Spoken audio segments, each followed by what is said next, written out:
여러분들 안녕하세요. 성실한TV 엄현석 회계사입니다. 요즘에 정말 국회의원분들이 열심히 일을 하고 계신 것 같습니다. 박주민 의원님께서 주택임대차보호법 개정안을 국회에 제출했습니다. 박주민 의원이 대표로 해서 의원 22분이 참여를 했다고 합니다. 임차인의 임차갱신 청구권을 무한정 늘릴 수 있는 그런 법안을 내놓으셨습니다. 이 법안을 왜 제안했는지 그 이유를 먼저 살펴보면요. 우리나라 전체 가구 중 주택의 자가 점유율은 2008년에는 56.4%, 2010년 54.3%, 2012년 53.8%, 2014년 53.6%로 지속적으로 하락한다라고 이렇게 돼 있습니다.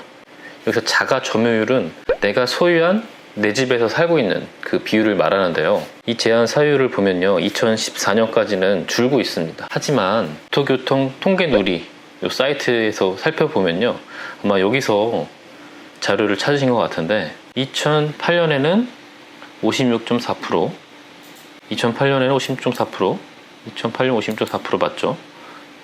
또 2010년에는 54.3%, 이것도 맞아요. 54.25, 2012년 53.8, 2012년 53.75 맞고, 2014년 53.6, 2014년 53.6. 하지만 2016년부터 오히려 더 늘어납니다. 56.8, 2017년도에는 50.7, 2018년도 50.7, 2019년도 58%. 이렇게 늘어나고 있는 추세인데도 불구하고 그 얘기는 쏙 뺐어요. 아무튼 계속 보면요, 임차 가구의 비율은 점점 늘어나고 있음. 이는 중산층 높은 주택가격과 주거비 부담 문제로 심각한 위기를 겪고 있음을 증명한다 라고 이렇게 또 돼 있죠. 정말 그럴까요?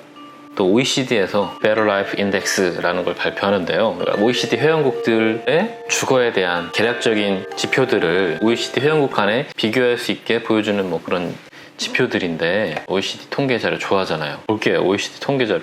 여기를 보시면요, 한국은 그 가처분 소득 대비 15%를 주거비로 사용한다. 근데 OECD 평균은 20%다. 우리는 OECD 평균보다 적은 주거 비용을 지출하고 있는 겁니다. 하우싱 익스펜디처를 보면요, 이게 15%잖아요. 이게 랭킹 1위예요. 이 말은 즉슨 OECD 회원국 40개국 중에서 우리나라가 주거 비용이 가장 적습니다. 1등이에요, 1등. 소득 대비 주거 비용이 차지하는 비율이 가장 낮은 국가예요.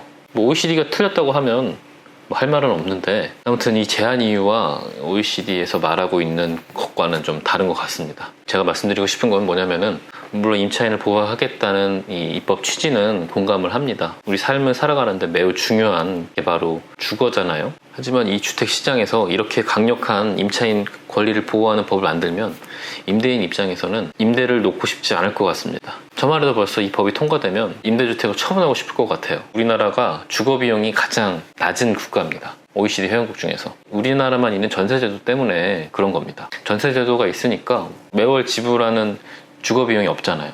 이 안대로 주택임대차보호법이 개정된다면 임대시장에서 전세부터 이제 없어질 겁니다. 전세라는 게 지금도 2년 동안 그 거주권을 보장하는 건데, 무한정으로 거주권을 인정해 준다면 임대인들 입장에서 전세 들 이유가 전혀 없겠죠. 전세제도가 사라지면 과연 세입자들은 좋은 걸까요? 그동안 계속 전세가 있었던 이유는 분명 임차인들에게도 장점이 있었기 때문에 이 제도가 유지가 된 거라고 생각됩니다. 임차인들이 불리했다면 누가 전세에 들어가서 살겠어요? 임차인들에게도 장점이 있기 때문에 이 제도가 유지됐던 건데, 이제 이 법 개정으로 인해서 전세 매물부터 싹 사라질 겁니다. 월세 매물은 늘어날 것인가? 이 주택 임대 시장에서 세금에 뭐 대출이 있으면 이자에 이것저것 비용까지 고려하면은 수익률이 뭐 한 3%? 많아야 4%? 뭐 그런 시장이에요. 뭐 대단히 많은 수익을 보장하는 시장이 아닙니다. 3, 4% 먹는 시장에서 이렇게 강력한 규제가 있으면 누가 하려고 하겠어요? 기존에 있던 임대주택 다 처분하거나 임대 물량도 싹 줄어들 겁니다. 그러면 임차인들은 어딘가 살아야 되는데, 집값이 지금 천정부지로 오르고 있는 상황에서 집을 살 수 있을까요? 다 떠나서 임차인들이 살다 보면 더 좋은 집, 더 깨끗한 집, 새로운 집에 살고 싶은 게 사람 마음입니다. 분명 임차인들도 어느 기간이 지나면 이사를 가고 싶을 겁니다. 그럼 이제 이사를 가고 싶은데 이사를 못 가요. 왜냐? 거기도 누군가 살고 있기 때문에 누군가 임차인이 나가지 않는 한 거기로 이사를 갈 수가 없는 겁니다. 임대인들도 그걸 알아요. 임차인들이 쉽게 이사를 못 간다는 거야. 그럼 어떻게 되겠어요? 집이 오래되다 보면 뭐 여기도 고쳐야 되고 뭐 보일러도 터지고 물도 새고 여기저기 고칠 게 많아지는데 임대인들이 임차인이 이사를 뭐 쉽게 못 갈 거를 알게 되면 임차인들이 집을 고쳐달라고 막 얘기를 해도 쉽게 고쳐주지 않을 겁니다. 그러면 어떻게 될까요? 그 주거 환경이 더 열악해지는 그런 악순환이 펼쳐지지 않을까 생각이 됩니다. 뭐 이런 악순환이 생기면 또 규제를 만들겠죠. 아니 진짜 임차인을 보호하려면 임차인들이 집 하나 살 수 있게끔 주택 가격을 낮추고 뭐 대출을 좀 많이 지원해주고 뭐 이런 식으로 임차인에서 벗어날 수 있는 정책을 만들어야지. 임차인이 계속 임차를 할 수 있는 그 기간을 연장해준다? 그게 정말 임차인을 위한 정책일까요?